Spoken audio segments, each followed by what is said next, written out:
Elements की type कौन कौन सी होती हैं, टाइप्स ऑफ एलिमेंट्स। ठीक है, देखो जब भी आप लोग एलिमेंट्स की टाइप को करोगे ना डिस्कस, एलिमेंट्स की टाइप, आपको एलिमेंट का पता चल गया कि एलिमेंट हमारे पास क्या होता है। ओपन टैग की बात करें, सेंटर में क्या लिखें, कंटेंट लिखें कोई भी, ठीक है, और कोई भी हमारे पास यहाँ पे इस तरीके से ये चीज आ जाएगी, तो ये हमारे पास क्या बन जाएगा, एक दिस इज एन एलिमेंट, ये हमारे पास क्या बन जाएगा, एक एलिमेंट बन जाएगा। ठीक है, इसको हम कहते हैं क्या बना, ये हमारे पास है एक एलिमेंट। ठीक है, यहाँ तक होप सो सबको क्लियर हो गया होगा। अब हम लोगों ने टाइप्स ऑफ एलिमेंट डिस्कस करनी है। टाइप्स ऑफ एलिमेंट बेसिकली हमारे पास क्या होती है,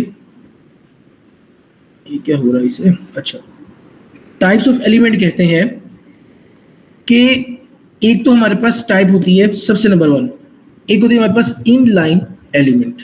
ठीक है, इनलाइन एलिमेंट, और दूसरे नंबर पे हमारे पास क्या होते हैं, block level element, block level elements.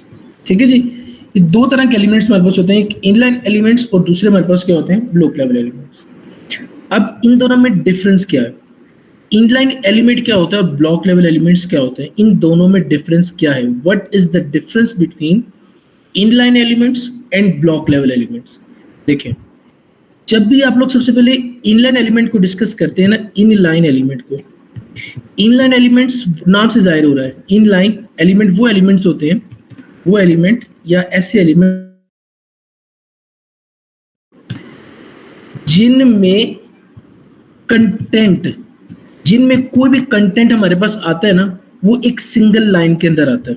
ठीक है, मतलब जब भी आप कोई भी एलिमेंट लोगे ना, कोई भी एलिमेंट लोगे तो उनके अंदर जो कंटेंट होता है ना, वो एक, जिनमें कंटेंट एक सिंगल लाइन में आता है, एक सिंगल लाइन में आता है। ठीक है, सिंगल लाइन में आता है। एक चीज ये हो गई, पहला एक हो गया हमारे पास इनलाइन एलिमेंट, ऐसे एलिमेंट होते हैं जिनमें कंटेंट हमारे पास एक सिंगल लाइन के अंदर आता है। दूसरे नंबर पे इनलाइन एलिमेंट ऐसे एलिमेंट्स होते हैं जिनमें एलिमेंट्स उतनी ही स्पेस लेते हैं जितनी उनको रिक्वायर्ड है। फॉर एग्जाम्पल, अगर कोई एलिमेंट, जैसे कि ये इनलाइन है, इनलाइन एक वर्ड है, ठीक है, इसको इतनी ही स्पेस रिक्वायर्ड है, तो ये इतनी ही स्पेस लेगा, इससे ज्यादा स्पेस नहीं लेगा। समझ आ रही बात कि नहीं आ रही, मतलब इससे ज्यादा स्पेस ये नहीं लेगा। अब ऐसे का एक वर्ड लिखा, भाई लिखा मैंने ऐसे, इसको जितनी स्पेस रिक्वायर्ड है ये इतनी स्पेस लेगा। अब इसमें होगा क्या, जैसे कि आप देख रहे हो ना, इनलाइन एलिमेंट इधर लिखा, इनलाइन एक लिखा, फिर ऐसे एक और वर्ड लिखा, एलिमेंट एक वर्ड और लिखा, इसी तरह करते करते ये सारे के सारे हमने वर्ड्स लिखे, ये सारे के सारे एक दूसरे के सामने आ रहे हैं।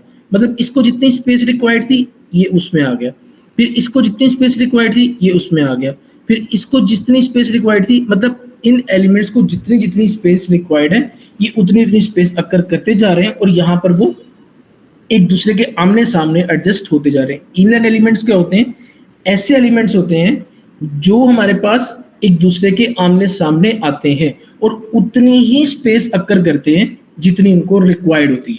एक चीज ये आपने ध्यान में रखना, इनर एलिमेंट को, इनलाइन एलिमेंट्स को जितनी भी स्पेस रिक्वायर्ड होती है वो उतनी ही स्पेस लेते हैं। और नेक्स्ट, और जो नेक्स्ट आता है हमारे पास, जो नेक्स्ट इनलाइन एलिमेंट, मतलब शर्त ये कि अगला जो एलिमेंट आ रहा है वो भी इनलाइन ही हो, ठीक है, और नेक्स्ट इनलाइन एलिमेंट को अपने आगे लिख देता है। ठीक है, लिख देता है, कर लो, ठीक है। तो ये दो डिफरेंस होते हैं, एक तो डिफरेंस ये हो गया कि जितने स्पेस रिक्वायर्ड होती है वो उतनी ही स्पेस लेते हैं, और दूसरे नंबर पे जो न्यू नेक्स्ट एलिमेंट आता है हमारे पास, इनलाइन एलिमेंट आता है, वो उसके अपने आगे ही उसको जगह दे देता है कि ठीक है भाई तुम इधर आ जाओ। डन होगी बात यहाँ तक, होप सो ये चीज आप लोगों को क्लियर हो गई हो। अब इधर आके थोड़ा सा देखते हैं कि कौन कौन से एलिमेंट्स हमारे पास इनलाइन होते हैं। ठीक है, इनलाइन एलिमेंट्स की लिस्ट कौन कौन सी हमारे पास आती है, ठीक है, इन HTML। अब यहाँ पे देखते हैं, तो हमारे पास यहाँ पे उसने थोड़े बहुत बताए एलिमेंट्स, जैसे कि एंकर टैग एक इनलाइन एलिमेंट है, स्पैन एक इनलाइन एलिमेंट है, स्ट्रॉन्ग एक इनलाइन एलिमेंट है, एम्फसाइज, इमेज, कोड, ये उसने कुछ इनलाइन एलिमेंट्स बताए। इधर उसने डेफिनेशन के लिखी हुई, inline elements in HTML are elements that flow within the normal text taking up only as much width, मतलब विड्थ उतनी ही लेते हैं as necessary and not starting on a new line, मतलब कि नेक्स्ट एलिमेंट जो सा होता है ना वो न्यू लाइन से स्टार्ट नहीं होता, वो उससे आगे ही स्टार्ट हो जाता है। मतलब जो नेक्स्ट एलिमेंट होता है वो भी इन लाइन ही हो तो वो क्या करता है, वो उससे आगे आ जाता है। समझ आ रही बात कि नहीं आ रही? और ये चीज आप लोगों को समझ आ रही है, इनलाइन एलिमेंट्स वो एलिमेंट्स जो जितनी स्पेस उनको रिक्वायर्ड विड्थ रिक्वायर्ड होती है वो उतनी ही लेते हैं, और जो नेक्स्ट एलिमेंट होता है वो न्यू लाइन की बजाय उसी लाइन में क्या कर लेते हैं, उसको वो एडजस्ट कर देते हैं। तो this is called the inline element. ठीक होगी बात? तो ये एलिमेंट, अब जैसे कि इसकी एग्जांपल लेते हैं, ठीक है, एग्जांपल से समझते हैं। एग्जांपल लेते हैं, इसने बोला स्पैन एलिमेंट हमारे पास क्या है, इनलाइन एलिमेंट है स्पैन। मैंने स्पैन लिखा और मैंने यहाँ पे लिख दिया हेलो, ठीक है। उसके बाद फिर मैंने एक और स्पैन ले लिया नेक्स्ट लाइन के अंदर और मैंने यहाँ पे लिख दिया वर्ल्ड, हेलो वर्ल्ड, ठीक है। इसको मैंने यहाँ पे करते हैं इसको और गो लाइव करते हैं। गो लाइव किया तो यहाँ पे आप देख रहे हो कि मेरे पास यहाँ पे क्या आ गया, थोड़ा सा इसको मैं अगर जूम करूँ तो आप देखोगे यहाँ पे ये एक दूसरे के आमने सामने आ गए, हेलो और वर्ल्ड उसके सामने आ गया। समझ आ रही बात? नहीं आ रही? मतलब हेलो और वर्ल्ड एक दूसरे के आमने सामने है, तो ये हमारे पास क्या है, एक इन लाइन एलिमेंट है। समझ आ रही बात? स्पैन हमारे पास क्या है, इन लाइन। अगर देखो फॉर एग्जाम्पल मैं इसको वर्ल्ड को मैं ऐसे लिख दूं H1, मैं यहाँ पे लिख दूं, मैं यहाँ पे लिख दूं H1, वो क्या हो गया भाई,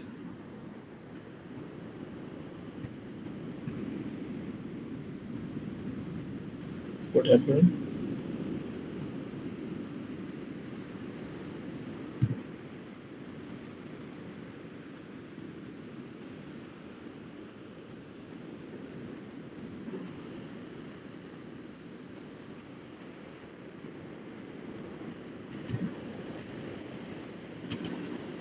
H1 लिखते हैं और यहाँ पे लिखता हूँ मैं वर्ल्ड, मैंने यहाँ पे क्या लिखता हूँ, वर्ल्ड लिखता हूँ, ठीक है। अब आप देखोगे कि H1 हमारे पास बेसिकली, मैं आपको पहले बता दूंगी, एक इनलाइन एलिमेंट नहीं है। अगर ये इनलाइन नहीं है तो ये क्या होगा, ब्लॉक होगा। अब आप देखोगे कि हमारे पास क्या आएगा, नेक्स्ट लाइन के अंदर आया। अब ये चीज आपने गौर की, ये हेलो नेक्स्ट लाइन के आगे, मतलब नेक्स्ट लाइन में आया, इससे आगे नहीं लिखा गया। मतलब ये बात समझ आती है कि नेक्स्ट इन लाइन एलिमेंट के नेक्स्ट एलिमेंट जो आ रहा है वो भी अगर इन लाइन है तो फिर दोनों एक दूसरे के आमने सामने आएंगे। लेकिन अगर नेक्स्ट एलिमेंट हमारे पास क्या आ गया है, वो आ गया है हमारे पास क्या बला, कोई ब्लॉक लेवल एलिमेंट आ गया है, तो वो उसको अपने आगे मेंशन नहीं करेगा। ठीक होगी बात? यहां तक क्लियर होगी कि नहीं हुई बात आप लोगों को? अब हम देखते हैं कि ब्लॉक लेवल एलिमेंट्स क्या होते हैं। Inline element hope so clear हो गया आप लोगों को। ब्लॉक लेवल एलिमेंट बिल्कुल इसके ऑपोजिट होते हैं। ब्लॉक लेवल एलिमेंट्स होते हैं जिनमें कंटेंट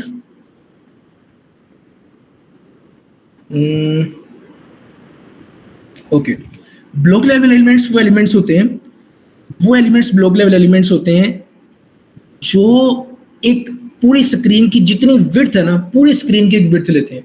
जितनी भी उनको विड्थ रिक्वायर्ड होती है ना, वो पूरी जितनी स्क्रीन है ना, जितनी स्क्रीन है वो उसकी कंप्लीट विड्थ लेते हैं। एक तो ये होगी बात, ठीक है। ये हमारे पास क्या आ गई, हमने कहा block level elements, block level elements, block level elements, element screen की कंप्लीट विड्थ लेते हैं, ठीक है। मतलब जितनी स्क्रीन की कंप्लीट विड्थ है ना वो उसको अकर करते हैं। दूसरे नंबर पे जो भी न्यू एलिमेंट आता है, जो भी न्यू एलिमेंट आता है, जो भी कोई भी न्यू एलिमेंट आ रहा है, कोई भी न्यू एलिमेंट आ रहा है, वो न्यू लाइन में लिखा जाता है या ऐड हो जाता है, ठीक है, ऐड हो जाता है। मतलब ब्लॉक लेवल एलिमेंट्स के अंदर स्क्रीन की वो कंप्लीट विड्थ ले रहा है, और जो भी न्यू एलिमेंट आ रहा है वो न्यू लाइन के अंदर आ रहा है। समझ रहे हो? जो भी न्यू एलिमेंट आएगा वो न्यू लाइन के अंदर आएगा, वो उसके अंदर एग्जिस्ट नहीं करेगा। This is the block level elements. ठीक होगी बात? होप सो ये चीज आप लोगों को क्लियर होगी। जैसे कि H1, ठीक है, मैंने H1 लिखा, मैंने यहाँ पे लिखा हेलो, ठीक है। इसके बाद हम डिस्कस करते हैं, ये हो गया हमारे पास, हमने हेडिंग भी पढ़ लिया, हम लोगों ने पैराग्राफ भी पढ़ लिया। अब एक नया चीज़ हम पढ़ते हैं, नई चीज़, न्यू, बिल्कुल न्यू, फ्रेश।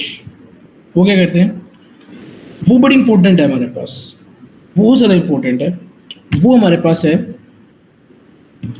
वो हमारे पास क्या आती है, जब भी हम कोई चीज़ डिस्कस करते हैं वो हमारे पास आती है डिव। डिव, डिव वो बहुत ज़्यादा इंपॉर्टेंट है। डिव बेसिकली है क्या, डिव एक ब्लॉक लेवल एलिमेंट है, ठीक है। आपने वेबसाइट देखी, वेबसाइट, कोई भी वेबसाइट आप जैसे कि ओपन करो ना, कोई भी वेबसाइट आप ओपन करो, जैसे कि W3 स्कूल को एक वेबसाइट है, यहां पर ना एक सेक्शन ये बना हुआ है, ये नजर आ रहा है आप लोगों को, एक सेक्शन, ये वाइट वाइट सा एक हेडर बना हुआ है, उसके नीचे एक और सेक्शन बना हुआ है, फिर ये एक लर्न टू कोड, ये एक अलग बना हुआ है, ये एक अलग बना हुआ है, ये एक अलग बना हुआ है, ये सब चीजें अलग अलग बनी हुई है। तो ये सब जो चीजें अलग अलग पड़ी हुई है ना, ये डिवीजन है, कि ये एक अलग डिव है, ये एक अलग डिव है, ये एक अलग डिव है। डिव बेसिकली क्या होता है, एक ब्लॉक होता है। डिव हमारे पास क्या होता है, एक ब्लॉक होता है, ब्लॉक, ठीक है। डिव हमारे पास क्या है, एक ब्लॉक कह लो, एक रैपर कह लो, जिसके अंदर सारे के सारे एलिमेंट्स क्या होते हैं, रैप होते हैं, इकट्ठे होते हैं। डिव एक रैपर है और इसके अंदर सारे के सारे एलिमेंट्स आप इसको रैप कर सकते हो। समझ आ रही बात, की नहीं आ रही। एक शॉपर टाइप कह लो, एक कोई भी चीज आप कह लो कि इसके अंदर दूसरे एलिमेंट्स हम क्या कर देते हैं, रैप कर देते हैं, एक सेक्शन बना देते हैं कि ये एक डिव है, ये एक डिव है, ये एक सेक्शन है। जैसे कि मैंने कहा ये एक सेक्शन है, ये एक सेक्शन है, ये एक सेक्शन है, ये एक सेक्शन है, सारे अलग अलग डिव्स हैं, ये एक अलग डिव है, ये एक अलग डिव है, मतलब सब एक अलग अलग डिव्स हैं, डिवीजन्स जिसको आप कह सकते हो। समझ आ रही बात की नहीं आ रही। अब जैसे कि मैंने यहाँ पे एक डिव बनाया और मैंने यहाँ पे क्या कर दिया, इसके अंदर मैंने, इस डिव के अंदर मैंने एक, मतलब ये मेरा एक अलग डिव है, इसके अंदर मैंने H1 लिख दिया, ठीक है। और मैंने यहाँ पे लिख दिया हेलो, ठीक है। या इसके अंदर मैंने लिख दिया क्या बोला, माई वेब पेज, माई वेब पेज, ठीक है। और इधर मैंने एक पैराग्राफ लिखा पी रैक, या मैं इधर H1 की जगह पे मैं H3 लिख देता हूँ, ठीक है। H3 लिखा मैंने, और इस पैराग्राफ के अंदर मैंने क्या कर दिया, इस पैराग्राफ के अंदर मैंने क्या कर दिया, यहाँ पे लोरेम, ठीक है। और यहाँ पे मैंने लिख दिया 10 कैरेक्टर्स का एक पैराग्राफ मुझे दे दो। उसने आपको 10 कैरेक्टर्स का एक, उसने आपको एक पैराग्राफ रिटर्न कर दिया, ठीक है। उसके बाद इसी तरह आपने एक और डिव क्रिएट की, ठीक है। इसी तरह आपने एक और डिव क्रिएट की, ये एक अलग डिव है, ये एक अलग डिव है। और यहाँ पे आपने फिर H3 लिखा, और यहाँ पे आपने क्या कहा, यहाँ पे आपने कह दिया माई, क्या लिखें बोला यहाँ पे हम, my next, my second div, my second block, ठीक है। ब्लॉक इधर हम लिख देते हैं माई फर्स्ट, इधर हम माई फर्स्ट ब्लॉक लिख देते हैं, my first block, this is my first block and this is my second block, okay. इसको मैंने पैराग्राफ लिखा और lorem and 10 and press enter, this is my second block. दिखने में तो मुझे लग रहा है कि यार ये एक ही है, मतलब ये भी सेम वही कर रहा है, ये भी सेम, लेकिन ये एक अलग ब्लॉक है, ये एक अलग ब्लॉक है, ये दोनों अलग अलग ब्लॉक्स हैं। जैसे कि मैं आपको डॉम के अंदर दिखाऊं ना, अगर मैं आपको इसके डॉम दिखाता हूँ, इसको मैं बड़ा स्क्रीन में बड़ी करता हूँ, इंस्पेक्ट करते हैं, यहाँ पर क्लिक करेंगे, इसके डॉम है, ये आपको डॉम नजर आ रहा है, ये देखो मैं इस पर क्लिक करूंगा, ये देखो ये एक अलग, देखो नजर आ रहा है, ये एक अलग ब्लॉक बना हुआ है, ये डिव से देखो आपको क्या बता रहा है, ये एक अलग डिव है, ये उसने आपको बता रहा है, ये देखो DIV डिव लिखा नजर आ रहा है, ये डिव है, ये एक अलग डिव है, ये देखो ये एक अलग डिव है, ये एक अलग ब्लॉक है, ये एक अलग ब्लॉक है, ये दोनों अलग अलग ब्लॉक्स हैं। समझ आ रही बात करनी है, ये ब्लॉक्स है, ये डिव बना हुआ है हमारे पास, ठीक है। जो ब्लू हेडिंग आपको नजर आ रही है ना, ये कंटेंट है आपको, यहाँ पे ना हमारे पास ये बॉक्स मॉडल है, इसे कहते हैं मॉडल। इस बॉक्स मॉडल के अंदर हमारे पास ये आपको सेंटर में, बिल्कुल सेंटर में लिखा नजर आता है, इसे कहते हैं कंटेंट, ये आपका कंटेंट होता है, ठीक है। ये सेंटर में आपका कंटेंट है, ठीक है। बाकी पैडिंग, बॉर्डर, मार्जिन, ये क्या मैं आप लोगों को इसका बाद में बताऊंगा, ठीक है, जब हम CSS पे आ जाएंगे। कोर्स ये चीज आप लोगों को क्लियर हो गई होगी। ब्लॉक, तो कोई भी आपने डिफरेंट एक वेबसाइट के अंदर मल्टीपल ब्लॉक्स अगर आपने बनाने हैं तो ब्लॉक्स बनाने के लिए आपका यूज करते हैं div का यूज करते हैं। कोई कंफ्यूजन है यहां तक? कोई कंफ्यूजन है? कोई कंफ्यूजन है तो मुझे बताएं, मैं फिर उसको बताऊं हाँ जी इसका ये मसला है।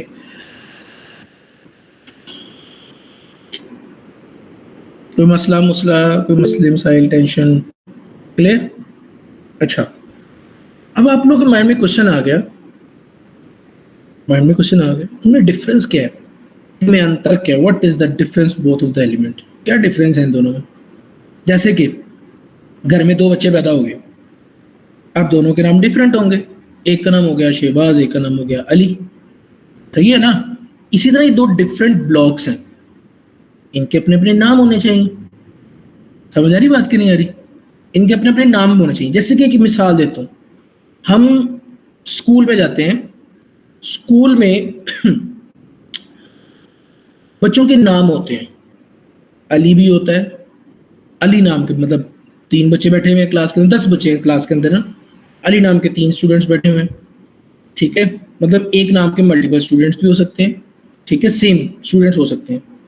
फिर नाम, हमारी जो आइडेंटिफिकेशन होती है, किसी भी जगह पर हमारी कोई ना कोई आइडेंटिफिकेशन होती है। अब आइडेंटिफिकेशन हम किस तरह करते हैं, या तो उसके नाम के थ्रू कि भाई ये इसका नेम है, या उसकी आइडेंटिफिकेशन हम करते हैं बाय आईडी, कोई भी एक आईडी के थ्रू।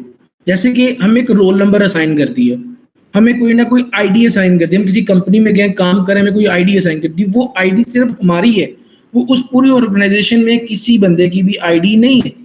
हम किसी स्कूल में गए तो हमें कोई ना कोई एक रोल नंबर एलोकेट कर दिया, रोल नंबर असाइन कर दिया हमें, वो रोल नंबर हमारी आईडी है, ठीक है।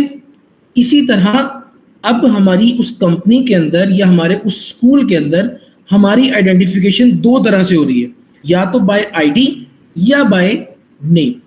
समझ आ रही बात की नहीं आ रही?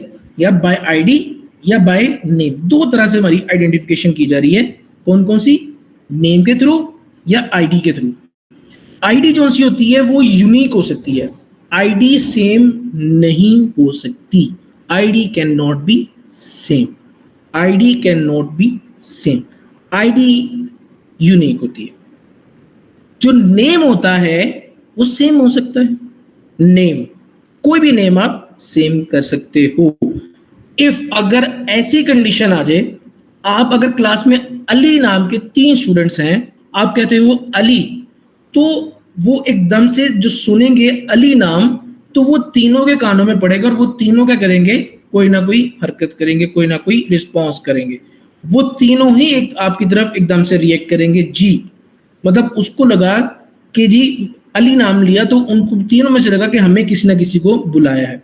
लेकिन अगर हमने आइडेंटिफाई किया कि रोल नंबर 1, तो उसको पता चल जाएगा अच्छा जो अली रोल नंबर 1 पे है वो हमें मिले। अब इसी तरह यहाँ पे 2 सिनेरियोज आते हैं आइडेंटिफिकेशन के लिए, किसी भी एलिमेंट को आइडेंटिफाई करने के लिए हम 2 सिनेरियोज से गुजरते हैं। 2 हम चीजें करते हैं, वो हमारे पास क्या होती है, एक होती है क्लास और दूसरी हमारे पास क्या होती है, आईडी, ठीक है। जब आपने इन दोनों में से किसी को भी डिफरेंस इन दोनों में लेके आना है, तो एक हम यूज करते हैं क्लास और दूसरी हम क्या यूज करते हैं, आईडी। ये दोनों हमारे पास क्या कहलाते हैं, इन दोनों को कहा जाता है एट्रीब्यूट। ये हमारे पास क्या होते हैं, एट्रीब्यूट्स। एट्रीब्यूट्स हमारे पास बेसिकली क्या होता है, ये कोई भी एट्रीब्यूट्स आर द प्रॉपर्टीज, ये कोई भी एक प्रॉपर्टीज होती हैं किसी भी एक एलिमेंट की। जैसे कि मैंने कहा कि इस डिव की कोई ना कोई प्रॉपर्टीज होंगी, कोई ना कोई, जैसे हम है ना हमारे पास ये एक लैपटॉप है, इसकी कोई ना कोई अपने अपने एट्रीब्यूट्स है। जैसे कि मैंने कहा इसके ये इसके अंदर कैमरा है, ये इसके अंदर बटन्स हैं, ये इसके अपने अपने एट्रीब्यूट्स हैं। समझा रही बात की नहीं है? ये इसके अलग अलग एट्रीब्यूट्स हैं। लैपटॉप एक एंटिटी है, इसी तरह इसके छोटे छोटे छोटे छोटे क्या हैं, एट्रीब्यूट्स हैं। इसी तरह यहाँ पे मैं लिखूंगा फॉर एग्जाम्पल, जैसे मैंने यहाँ पे लिखा था ना HREF, ये क्या है, एक एट्रीब्यूट है। एट्रीब्यूट को लिखा मैंने कैसे, HREF इक्वल टू और आगे उसकी वैल्यू। समझ आ रही बात की नहीं आ रही? HREF एट्रीब्यूट इक्वल टू और आगे उसकी वैल्यू।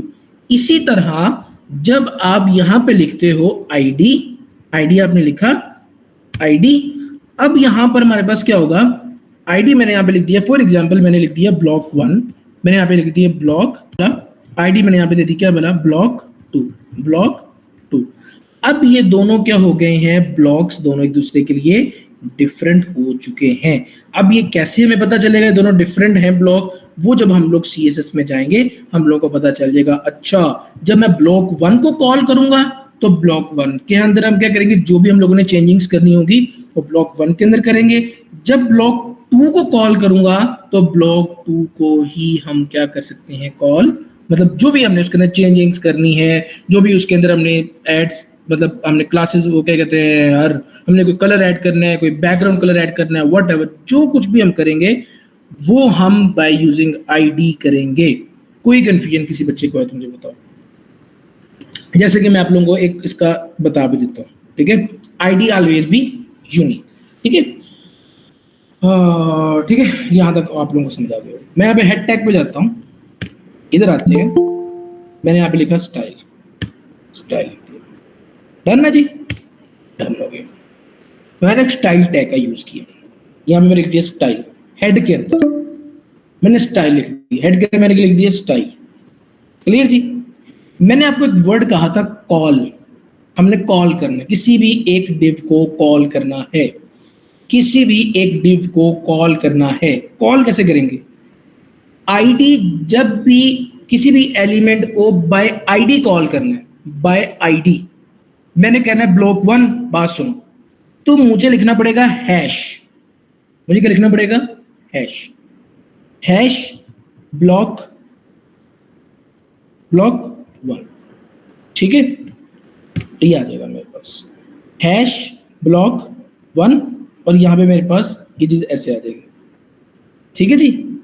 तो उसके बाद मैं यहाँ पे क्या लिखूंगा, मैंने लिख दिया बैकग्राउंड कलर, और मैंने यहाँ पे क्या लिख दिया, रेड। तो आप लोग देखोगे कि सिर्फ और सिर्फ जो ब्लॉक 1 कॉल किया उसका ही बैकग्राउंड कलर क्या हुआ, रेड हुआ, नीचे वाले में कोई भी तब्दीली नहीं आई।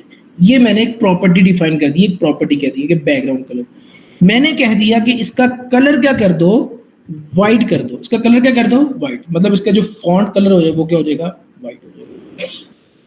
फिर इसी तरह मैंने कॉल किया किसको, बोला इसी के अंदर ही, हैश ब्लॉक 2, BLOC के ब्लॉक 2 और ब्रैकेट, ठीक है। ये मैं आप लोगों को जब CSS करेंगे ना तो CSS में आप लोगों को डिटेल से कराऊंगा मैं। हैश तब यूज करते हैं जब आपने किसी भी एलिमेंट को बाय आईडी कॉल करना हो। समझ आ रही बात कि नहीं आ रही, आपने बाय आईडी किसी एलिमेंट को कॉल करना है तो हैश के थ्रू कॉल किया जाता है। डन हो की बात यहाँ पे। अब यहाँ पे आपने लिख दिया, इधर आपने बैकग्राउंड कलर क्या कर दिया, बैकग्राउंड कलर कर दिया आपने यहाँ पे ग्रीन, ठीक है। तो आप देखोगे इन दोनों में क्या हो गया, ये ग्रीन हो गया।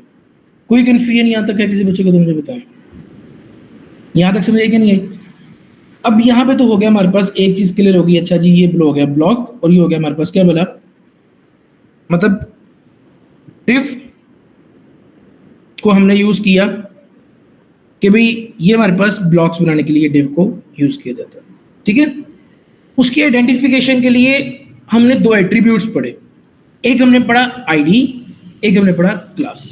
अभी क्लास को हम लोगों ने डिस्कस नहीं किया।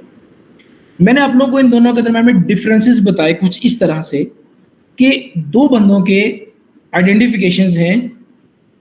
बंदों की आइडेंटिफिकेशन बाय नेम हो सकती है या उनकी आईडी के थ्रू हो सकती है। आईडी यूनिक नहीं हो सकती लेकिन नेम सेम हो सकते हैं। इट्स मीन जो क्लास है वो सेम हो सकती है लेकिन आईडी सेम नहीं हो सकती। जो क्लासेस के नेम हैं वो सेम हो सकते हैं लेकिन आईडी सेम नहीं हो सकती। कोई कंफ्यूजन यहां तक किसी स्टूडेंट को तो बताएं। हमने पढ़ा क्या बना, सम अप करते हैं लेक्चर को। सबसे पहले हम लोगों ने पढ़ा ब्लॉक लेवल एलिमेंट, फिर हम लोगों ने पढ़ा inline element. Block level elements क्या होते हैं, जो एक स्क्रीन की कंप्लीट विड्थ लेते हैं और जो न्यू एलिमेंट आता है वो उसको न्यू लाइन के अंदर से स्टार्ट करते हैं। मतलब उनकी जो बिगिनिंग होती है वो न्यू लाइन से होती है, वो नेक्स्ट बिल्कुल ही उसके वेरी फर्स्ट उसको मतलब उसकी बिगिनिंग नहीं होती। ठीक होगी बात। इनलाइन एलिमेंट्स वो एलिमेंट्स होते हैं कि जो जितनी एलिमेंट्स की स्पेस होती है उतनी ही विड्थ